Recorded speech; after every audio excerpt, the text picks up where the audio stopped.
Olá, meus alunos. Vamos dar continuidade aos nossos estudos sobre a economia do Brasil e hoje a gente vai falar dos ciclos econômicos do Brasil. E o primeiro ciclo econômico é o ciclo do pau-brasil, que era encontrado na maior parte da costa do litoral brasileiro, entre Rio Grande do Norte e Rio de Janeiro. A sua extração era feita através do escambo, que era a troca de produtos entre os indígenas e os portugueses. Para que servia o pau-brasil? Corante, né? Produção de utensílios de madeira, instrumentos musicais e também utilizado na construção. Né? Desde 3 anos ainda após o descobrimento do Brasil, o Brasil já contava com complexo,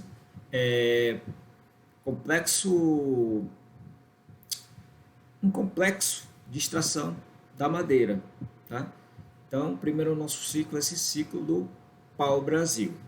Só um resumo sobre o pau-brasil. A gente não precisa se alongar muito.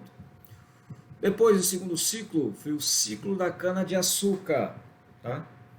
Por quê? Primeiro, se esgotou a oferta do pau-brasil, né? Que acabou ali com o pau-brasil praticamente. Então, teria que haver um novo produto da colônia brasileira para os portugueses. Então, depois que ficou praticamente extinto lá o esgotamento do pau-brasil, né, foi esgotado, os portugueses passaram a explorar cana-de-açúcar aqui no Brasil. Esse ciclo da cana-de-açúcar durou mais ou menos um século, teve um impacto significativo na colônia, tá? E os colonizadores instalaram engenhos para a produção de açúcar no litoral, que era feita através da mão de obra escrava, tá certo?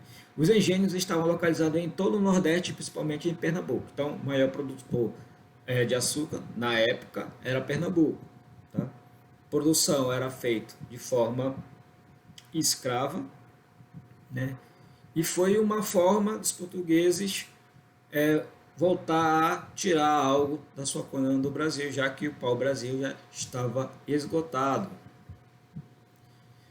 Como havia dificuldades em dominar a logística de exportação ou de exploração do cana-de-açúcar, o suporte para a indústria açucareira foi obtido junto aos holandeses, que passaram a responsáveis pela distribuição da comercialização do açúcar no mercado europeu. Então, como os portugueses tinham muita dificuldade em dominar toda essa logística da distribuição do açúcar, eles passaram essa responsabilidade para os holandeses, né, que foi responsável de passar o açúcar para o mercado europeu. Entre as consequências desse cultivo está o desmatamento da costa brasileira e a chegada de mais portugueses para participar dos imensos lucros gerados na colônia portuguesa. Igualmente, a importação de africanos como escravos para trabalhar nos engenhos. Como a gente viu, a produção de açúcar era escrava, né? Através dos escravos. Diferente do pau-brasil, que era através do escambo com os indígenas. Então, como monocultura, a exploração da cana era baseada na estrutura de latifúndio, grandes propriedades de terra e no trabalho escravo. Né? Este era o sustentado pelo tráfico negreiro, quer dizer, os caras traziam os negros para traficar aqui no Brasil, né? Que era feito pela Inglaterra e por Portugal. Os colonizadores também se dedicavam a outras atividades econômicas, como buscar metais preciosos, e isso levou à expedição conhecidas como entradas e bandeiras ao interior da colônia a fim de encontrar ouro para diamantes e esmeraldas. Então, vamos um pouquinho falando sobre esse ciclo da cana-de-açúcar. Como também o açúcar começou a perder o seu valor, houve um outro ciclo, o ciclo do ouro. Né? Lá no início do final do slide anterior, a gente viu que começaram a ter expedições no interior do Brasil em busca de pedras preciosas. Então, essa busca por pedras preciosas teve um ápice lá no século XVIII, que foi entre 1709 e 1720, na capitania de São Paulo. Né? Nesta época, era a região que comportava hoje ali o Paraná, Minas Gerais, Goiás e Mato Grosso. Tudo ali era a capitania de São Paulo. A exploração dos metais e pedras preciosas foi impulsionada pelo declínio da atividade canavieira, que a gente viu, do cana-de-açúcar, né? Em fraca decadência após os holandeses iniciarem o plantio de cana em suas colônias na América Central.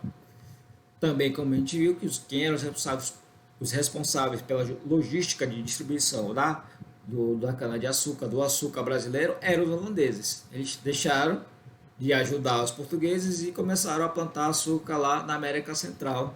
E isso quebrou a cultura, o ciclo da cana-de-açúcar no Brasil. Então, de, de, buscaram, no caso, naquela época, uma nova forma de arrecadar dinheiro. E foi através desse ciclo do ouro. Com a descoberta de minas e pepita nos rios de Minas Gerais, tem um início chamado ciclo do ouro. A riqueza que vinha do interior do país influenciou na transferência da capital, antes em Salvador, para Rio de Janeiro. Por quê? Porque Rio de Janeiro era mais próximo, né? Dali, a fim de controlar a saída do metal precioso. A coroa portuguesa sobretaxou os produtos da colônia e cobrava impostos denominados quinto. Derrama e captação eram pagos nas casas de fundição. É por isso que às vezes vai para o quinto dos infernos. Se lembra? Alguém se lembra dessa palavra? Quinto dos infernos. Era relacionado com esse quinto que o pessoal tinha que pagar para a coroa portuguesa. Tá? Só uma parte cultural na nossa aula. Bem, o ciclo do ouro em relação a isso, ele correspondia, o quinto no caso, a taxa que era paga para a coroa, ela correspondia a 20% de toda a produção. Já a derrama representava 1,5 mil quilos de ouro, que deveriam ser pagos a cada ano, sob pena de penhor compulsório dos bens dos mineradores. Por sua vez, a captação era a taxa correspondente a cada escravo que trabalhava nas minas. Né? A insatisfação dos colonos com a cobrança de impostos, considerada abusiva, né, culminou com um movimento denominado a Inconfidência Mineira, que a gente conhece, que houve todo lá o enforcamento do Tiradentes. Ok?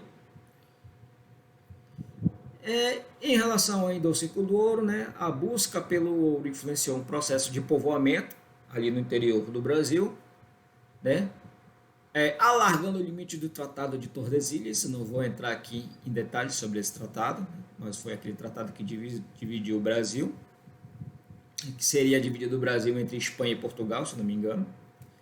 E este ciclo durou até 1785, coincidindo com o começo da Revolução Industrial na Inglaterra. Então, assim como os outros ciclos, o ciclo do pau-brasil, o ciclo da açúcar, o ciclo do ouro também durou até 1785. Depois do ciclo do ouro, nós tivemos o ciclo do café. Né? Foi responsável pelo impulso à economia brasileira no início do século XIX. Esse período foi marcado pelo intenso desenvolvimento do país, com expansão de estrada de ferro, industrialização e extração de imigrantes europeus. O grão, que era de origem etíope, era cultivado pelos holandeses na Guiana Francesa e chegou no Brasil em 1720, sendo cultivado no Pará e depois no Maranhão, no Vale do Paraíba e no Rio de Janeiro e em São Paulo. Né? As lavouras de café também se espalharam por Minas Gerais e Espírito Santo. Então, com a queda do ciclo do ouro, chegou o ciclo do café. As exportações do café começou em 1816 e o produto liderou a pauta exportadora de 1830 a 1840. Quer dizer, grande parte da produção estava no estado de São Paulo, a produção de café. E a elevada quantidade de grãos favoreceu a modernização dos modais de transporte, notadamente ferroviário e portuário. O escoamento era feito pelos portos do Rio de Janeiro e Santos, que receberam recursos para a adequação de melhorias. A gente pode ficar como o ciclo do café foi responsável por uma grande industrialização no Brasil, um grande desenvolvimento, de estrada, de rodovia, de ferrovia, né? A própria industrialização. Então, a gente vê aqui a importância do ciclo do café. Não que os outros ciclos sejam menos importantes. Nesse momento histórico, a mão de obra escrava havia sido abolida. Então, foi naquela época que houve a abolição da escravatura no Brasil. E os fazendeiros não quiseram aproveitar os trabalhadores libertos, a maioria das vezes por preconceito. Assim, houve a necessidade de arranjar mais braços para a lavoura, né? Condição que atraiu os imigrantes europeus com destaque para os italianos, né? Que já houve até várias novelas sobre esse assunto, né? O pessoal que veio de fora, os imigrantes que veio para cultivar café, trabalhar na cultura do café aqui no Brasil. Após quase 100 anos de prosperidade, o Brasil começou a enfrentar uma crise de superprodução. Havia mais café para vender do que compradores, né? Então, quer dizer, aquela economia de monocultura acabou que enchendo, né, os celeiros de café. Então, a produção de café ficou muito. Se a gente for pegar as informações detalhadas do ciclo do café, tinha fazendeiro que estava queimando o café porque não tinha mais como vender, porque tinha muito café para pronta procura, para pouca procura. Então é toda aquela situação econômica. Quando tem demais, o preço acaba caindo. Então, se a gente fazer um estudo detalhado sobre o ciclo do café, a gente viu que a gente veria que houve uma grande produção de café na época que os compradores não puderam suportar. Então, do mesmo modo que ocorreu o fim do ciclo cafeeiro, em consequência à quebra da Bolsa de Nova York, em 1929, sem compradores, a indústria cafeeira diminuiu a importância do cenário econômico brasileiro e, a partir dos anos 50, né, perdeu tudo, né, o ciclo do café. Então, a queda da produção do café também significou um marco para o país que tange a diversificação da base econômica. A infraestrutura, antes utilizada para o transporte de grão, foi um suporte para a indústria, que passa a manufaturar produtos na elaboração simplificada, como tecido, alimento, sabão e velas. Então, a gente viu a importância que teve o ciclo do café para o próximo ciclo, né? Que foi para a industrialização do Brasil, que nós vamos ver na próxima aula, né? Mas a gente viu aqui nessa aula, né, os ciclos mais importantes que houveram do Brasil, pau-brasil, ciclo da cana-de-açúcar, ciclo do ouro, ciclo do café. E nas próximas aulas nós vamos ver a industrialização do Brasil, planos econômicos e planos econômicos.